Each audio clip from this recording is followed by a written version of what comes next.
Hey everybody, welcome back to Moving Forward. I'm Jennifer J. I'm dropping all my things. I'm so glad that you are joining me today.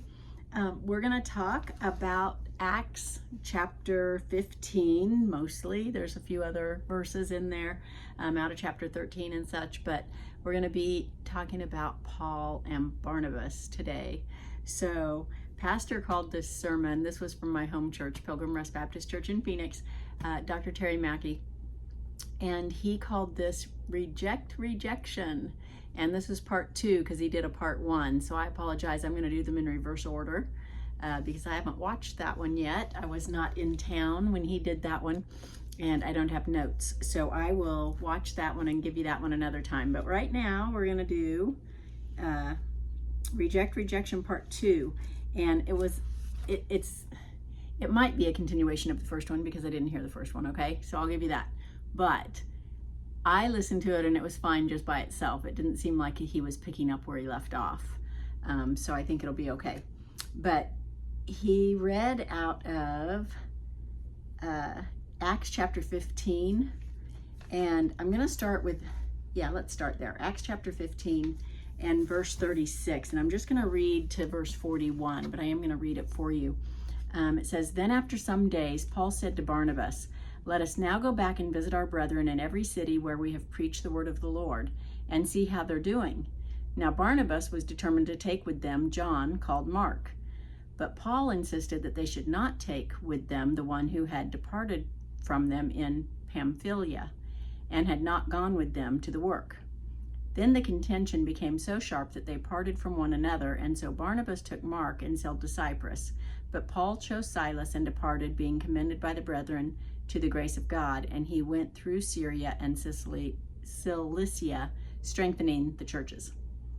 Okay, so we're going to kind of break that down a little bit because there's a lot in there that you may not have gotten. But it starts with that they had been preaching together, and John Mark was with them. And at some point, when they were in, what's the name of that city? Pamphylia, John Mark returned home.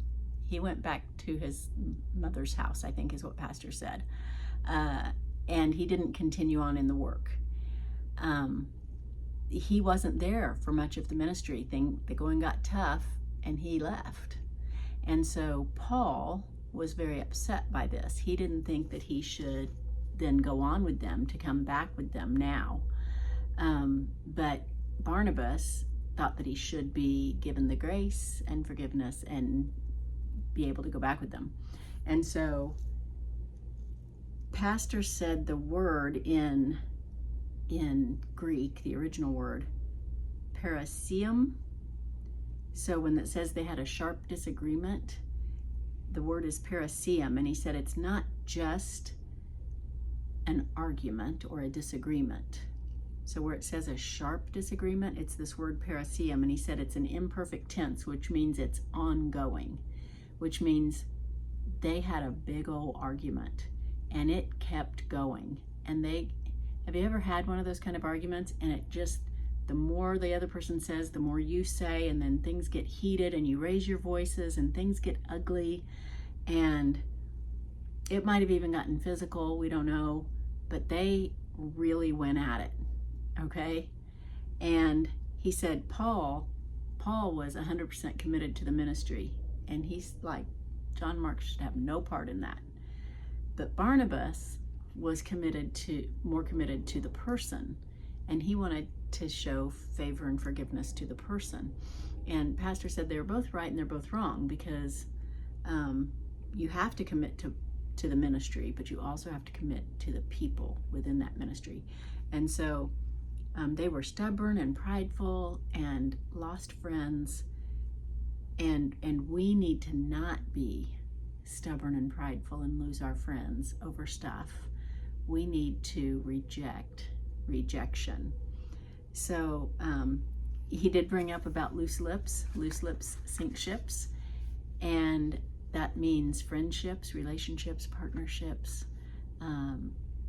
We need to know when to hold our tongue. We need to know when to be quiet. And he brought up the fact that in Acts chapter 13, verses 2 and 3, they fasted and prayed before they started their ministry. So let's go there real quick. 13, 2 and 3.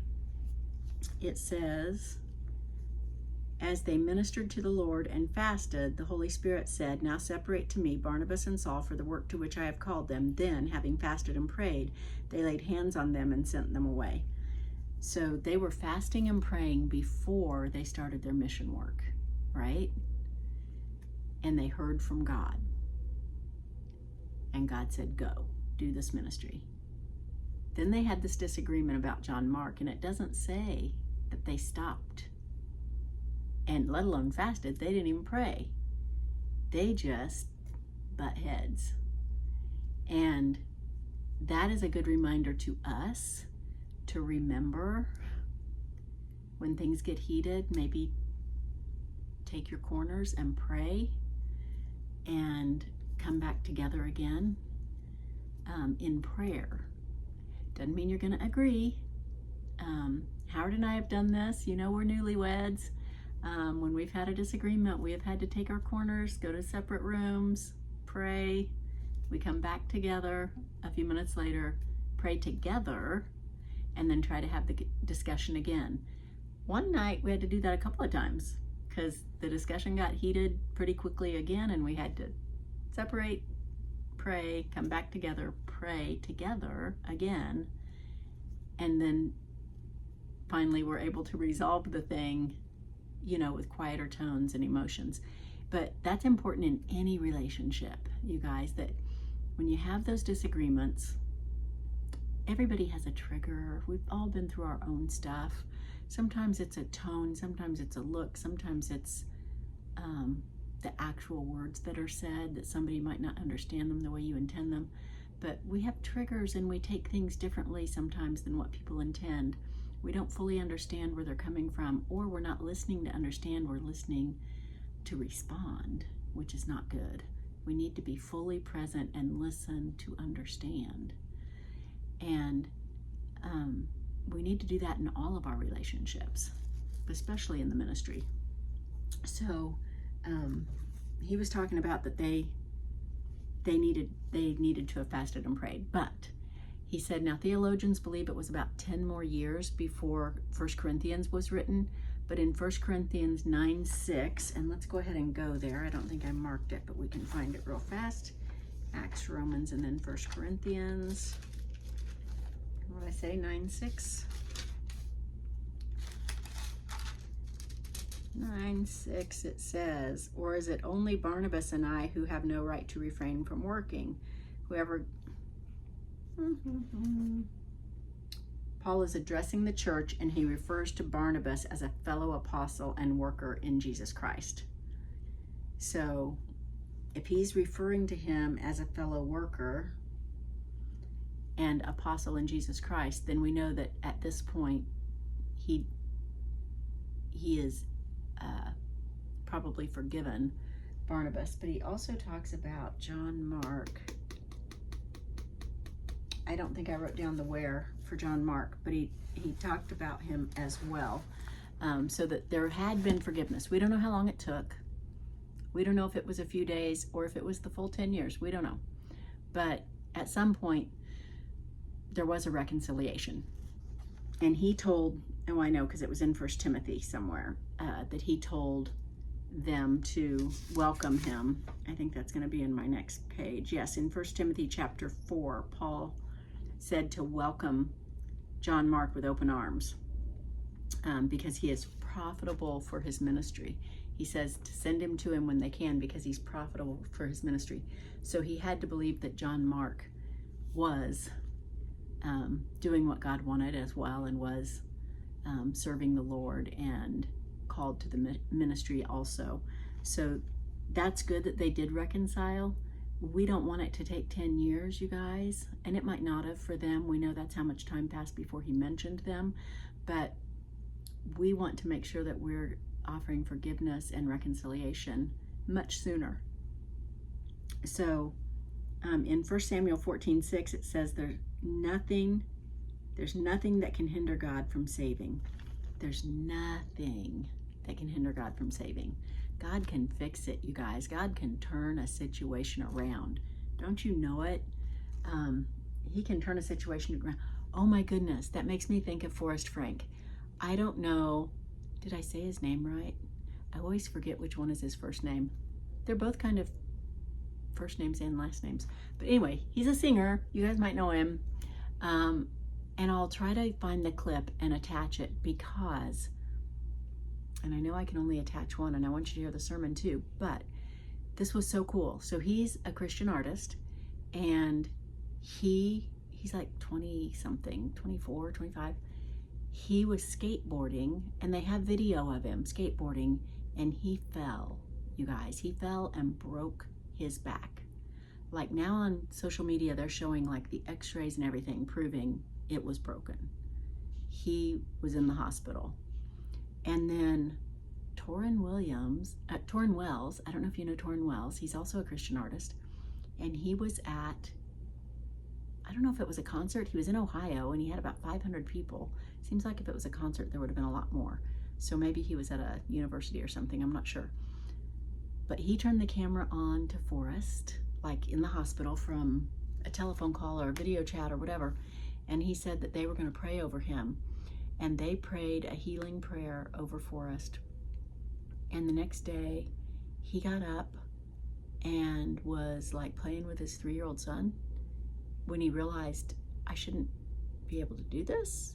Like, I'm broken. Only guess what? I can move and I'm not broken. He was healed, 100% healed. No broken back. None. You guys, God can turn it around.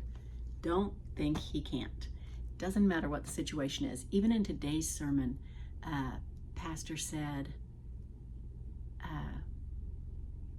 like, if you have breath in your body, God has a purpose for you, and there's nothing that isn't worth living for. I'm gonna see if I can find what he said. Oh my goodness, it was so good. It's never so bad that you should take your own life. It's never so bad that you need to take your own life, because when you have breath, you still have a chance. God has something for you. If you still have breath, he still has a reason that you're here. And so I really liked that today. But it is important for us to remember to hold our tongue, to not let Satan get a foothold, to know how to walk away to another room and calm down, allow the other person to calm down, pray. And you guys, if it takes it, then fast. If it takes it, then fast. Sometimes there are relationships that are broken, that are so broken that it takes fasting and praying, like with Saul and Barnabas. But it doesn't mean God can't turn it around, because he can, and he wants to. So he wants us to come to him and humble ourselves and seek his face and turn from our own sin. Excuse me. And he promises he will hear from heaven, and he will heal. Excuse me, I'm so sorry. I've got a tickle in my throat. But I'm about done, so I'm just going to close it up. And I will try to find the Forrest Frank video and attach it for you guys, because it is amazing. Excuse me, I'm so sorry. Gosh. And until next time, and I am getting my more professional look coming up soon, so I hope you will watch it and share it. Even today, guys, if you haven't subscribed, please do. And if you haven't shared this with anyone, please, please, please do. I just can't wait for my new rollout with jaywalking, stepping out in faith. I'm not exactly sure what the part of the title's going to be yet, but it's going to be jaywalking. So I hope that you'll watch it. Also, if you haven't bought my book yet, let me do a quick plug. You Can't Be Like Jonah, 1,200 Miles to Obedience. I hope you'll buy it. It's a great Bible study, and I would love for you to have it. So until next time, keep moving forward. Bye-bye.